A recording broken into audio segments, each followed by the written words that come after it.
लिए नहीं बनाया है। धर्मात्मनम गृहेण वरना, ये धर्म की नगरी है, इसलिए हमारे परिवार के लोगों से कहो कि द्वारका छोड़कर चले जाएं और हमारी पत्नी को अपने हस्तिनापुर लेकर चले जाना। मैं जा रहा हूं। और भगवान कन्हैया 120 वर्ष की अवस्था में इस धराधाम को छोड़कर वैकुंठ गमन कर गए। बोलो यज्ञ नारायण भगवान की,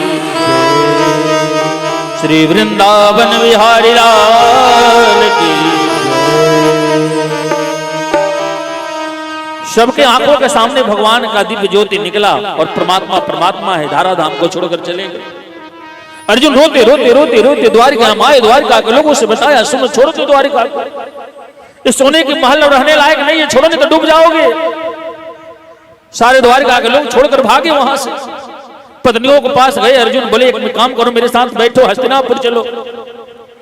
पत्नी लोग गई, क्या हुआ? बोले भगवान छोड़कर चले गए। पत्नी रो रही है, बिलख रही है, छटपटा रही है। गांडीव लेकर रथ पर बैठाकर अर्जुन भगवान कन्हैया की पत्नियों को हस्तिनापुर ले जा रहे हैं। बीच रास्ता में जैसे ही अर्जुन पहुंचे, कोल भील लोग आ गए। अर्जुन के रथ को कोल भीलों ने रोक दिया।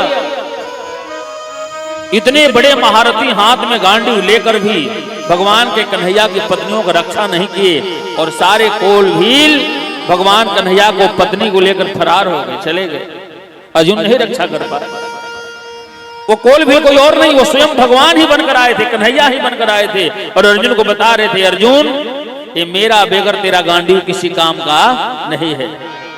हाँ, लेकर अपने लोग चले गए। भगवान की सारी स्त्रियां जो उनकी वेद ऋचाएं हैं, पटरानियां, स्वयं भगवती जगदम्बा महारुक्मिणी मां साथ में थी, चले गए। सब कुछ समाप्त। युधिष्ठिर जी महाराज सुबह सुबह जगे तो अद्भुत अद्भुत स्वप्न देखते हैं। कुत्ता रो रहा है, बिल्ली रो रहा है, गाय दूध नहीं दे रही है, 3-3 कौवे बाएं तरफ से पार कर रहे हैं, बिल्ली रो रही है, पक्षी दरवाजे पर नहीं आते। ये सब अपशकुन का पहचान होता है। क्या होगा? अभी विचार ही कर रहे थे और तब तक अर्जुन का रथ आता हुआ दिखाई दिया। अर्जुन का रथ आता दिखाई दिया। धर्मराज को लगा कि अर्जुन द्वारिका गए हैं, रथ आ गया, कुछ शुभ समाचार मिलेगा। दौड़कर आगे बढ़े तो आज रथ में ध्वजा नहीं है। अर्जुन के रथ में जो ध्वजा रहता था वो ध्वजा नहीं है, क्योंकि जब भगवान छोड़कर चले गए तो ध्वजा पर बैठने वाले हनुमान भी छोड़कर चले गए। हाँ, ध्वजा नहीं है, ध्वजा टूटा हुआ है और अर्जुन के मुख मलिन है, उदास है। धर्मराज ने आगे बढ़कर अर्जुन का स्वागत किया, पूछा भाई ब्रह्म हत्या समम दोषम परगमने स्त्रीवरः अपराध हस्तान तद्भूते क्रीते मुखमंडले। ब्रह्म हत्या पर, गौ हत्या पर स्त्री गमन पर, किसी निपराध की हत्या पर, किसी की रक्षा ना करने पर शरीर के ब्रह्म तेज खत्म होता है, मस्तक की लाइट खत्म होती है, चेहरे की लाइट खत्म होती है। ये तुम्हारा मुख मलिन क्यों है? क्या कर दिया? अर्जुन कुछ नहीं बोले। आंख में आंसू है, लाल लाल आंख हुआ है। दौड़ कर गए, चारों पांडव और आ गए, पूछ रहे हैं अर्जुन क्या हुआ? कुछ नहीं बोले। सीधे द्रौपदी के महल तक पहुंच गए। कुंती मैया दौड़ कर आई, क्या हुआ? कुछ तो बोलो। अर्जुन बैठ गए।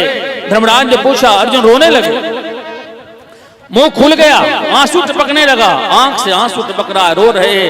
धर्मराज को पकड़ ली और बोले, प्रभु भैया, जिनके बल पर हम युद्ध जीते, जिनके कहने पर चलते थे, वह शाम मुझे घर छोड़ गए। जिनके लिए हम रहते थे, जिनके बल पर हम, ये भैया जिनके बल पर हमने महासागर दुर्योधन की सेना पर हमने विजय प्राप्त कर लिया, जिन्होंने पग पग पर हमारा साथ दिया,